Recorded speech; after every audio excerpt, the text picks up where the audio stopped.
अच्छी दाढ़ी थी वई मरे थो गाल समझ आई वड्डो भा पो नंढो भा भी अच्छी दाढ़ी सा थी वई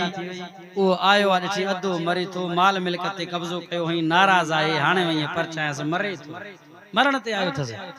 ओ मिन्नतो पियो करे नालो वठी सॾ पियो करे अदा मूंखे माफ़ कर आखिर में भाकुर दबा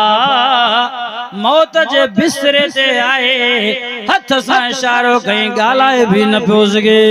ची नाना वापस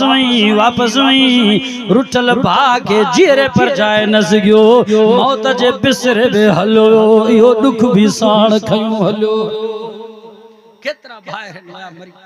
पी पुट खां नाराज आ भा खां नाराज आ नफरतूं दिल में न धारियो मुझा दोस्तों दुनिया फानी था यार मोहब्बतूं रखो पाण में कस खाओ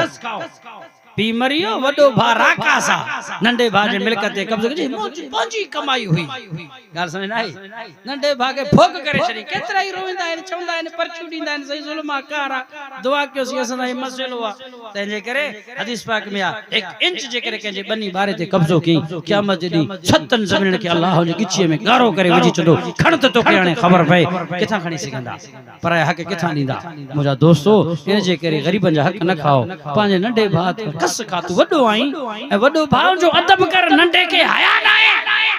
वडो भा पी जे जाए ते आहे मुजा दोस्तों नबी सल्लल्लाहु अलैहि वसल्लम हदीस नंढन ते शफकत वडन जे अदब कयो तो मा रसूल जो उम्मत मा है न त नाए असा वट कोई मुआशरे ते तालीम तरबियत कोने को